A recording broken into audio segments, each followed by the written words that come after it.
I paid 15% interest on the very first home that I bought, and we still made a profit only 4.5 years after that. So let me explain to you how this all worked.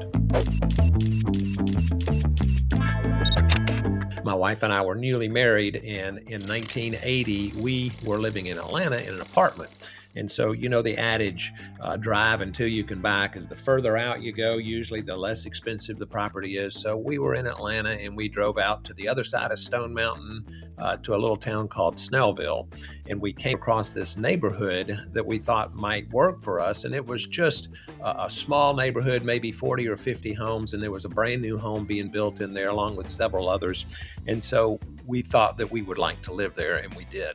So there was a little construction trailer across the street from the house that was being built, and I'll never forget the builder's name. His name was Walter White. Stay out of my territory. So we go into the trailer, and Walter is in there, and so is a real estate agent. So the agent asked us if we had representation. We said, yes, we have an agent. She said, well, let me show you the house. So we go in and look at it. We just loved it. So let me take you in and show you what this place looked like. So this was the house that we bought in Snellville. Now, the house at the time in 1980 that we bought this was $57,000. And we thought, how in the world are we ever going to pay for this? So at 15%, the interest rates, of course, were quite high at that time. But our question to the agent and to the mortgage company wasn't what is the interest rate, it's how much are the payments? Because as a 20-year-old, we were thinking, can we afford to make these payments? So the payments on this particular house were $577 a month. So let me show you how that worked. We borrowed $57,000. Well, we purchase price is $57,000. We put down a little over $11,000, financed it on 30 years at 15%, and our mortgage payments were $577. Now, we did not accrue the insurance and taxes, paid those separately. So I always feel that it's better if you can to keep that money in your own pocket rather than letting the bank hold on to that for any length period of time.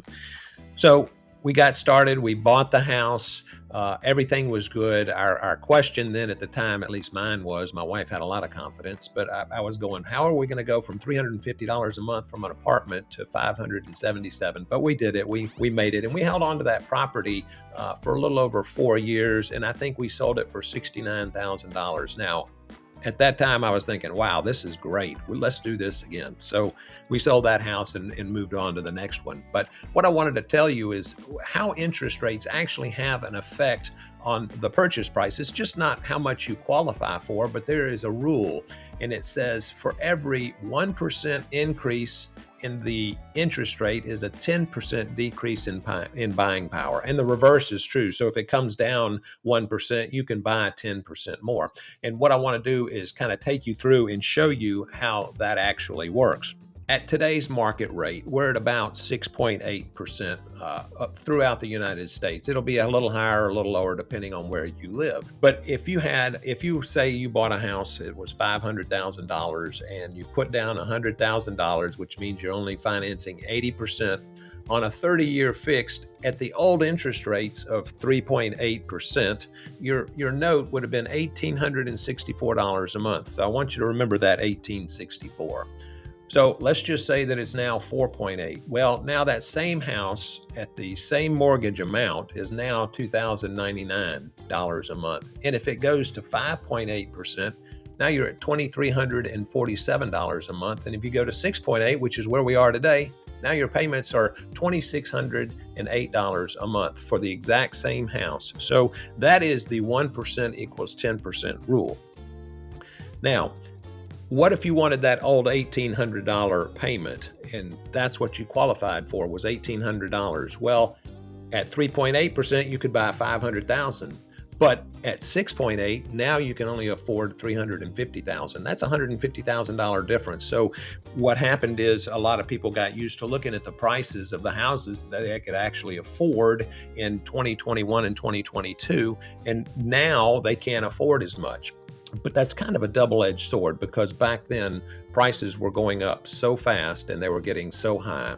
So I understand the reason why we're having these interest rates where we are, because it's trying to cool the economy, trying to cool the fast pace of the increase of prices in houses.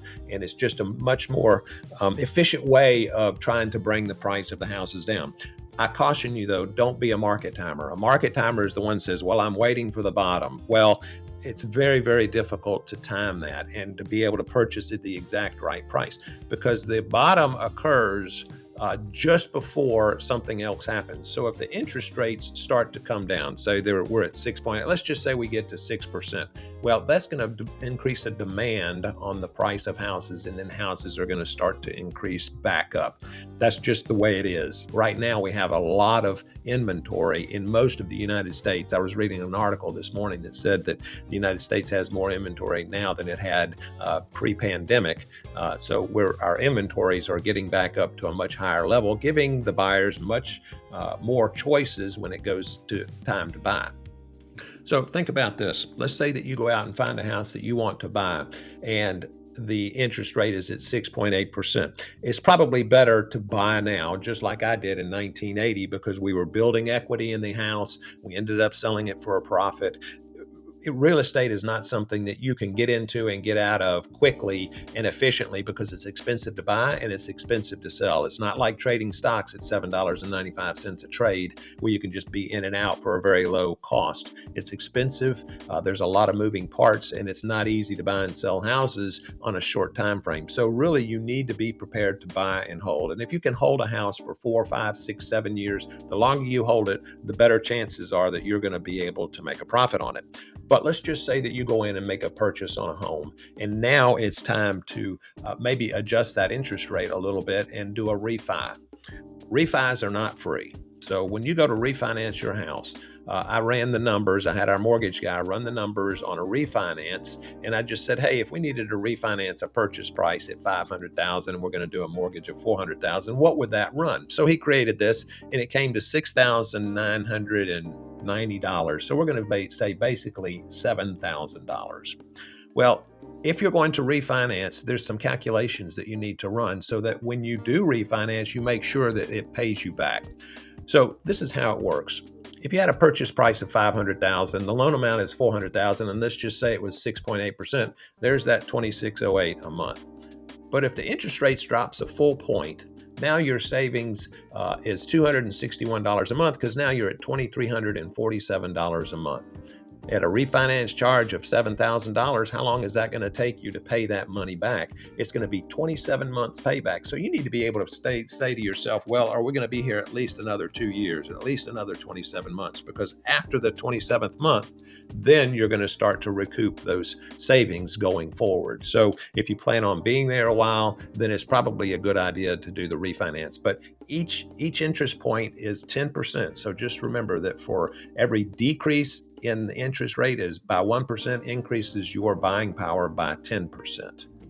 So I hope that gives you a good explanation of how interest rates work. And I do caution you not to be a market timer, because it's very difficult to time the market and know exactly when to buy. And I always say the best time to buy is when you're ready to make a purchase, and just go ahead and get the financing ahead of time so that you can be pre-qualified for whatever it is that you're looking for. Also, we created a buyer's guide book that's free for you if you'd like to get one. I'll leave a link down in the description below, but this is what the buyer's guide looks like. And we'd be glad to have you take a look at this and see if it won't help you when it comes time to make a purchase on your home. And it does cover the refinancing or the financing aspect of purchasing a home. Mark Boehmig, Michael Saunders and Company.